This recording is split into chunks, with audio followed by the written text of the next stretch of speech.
po before the blowing of the candle po?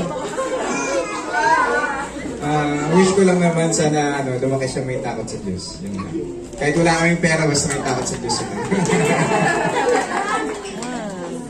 One. Hi Laura!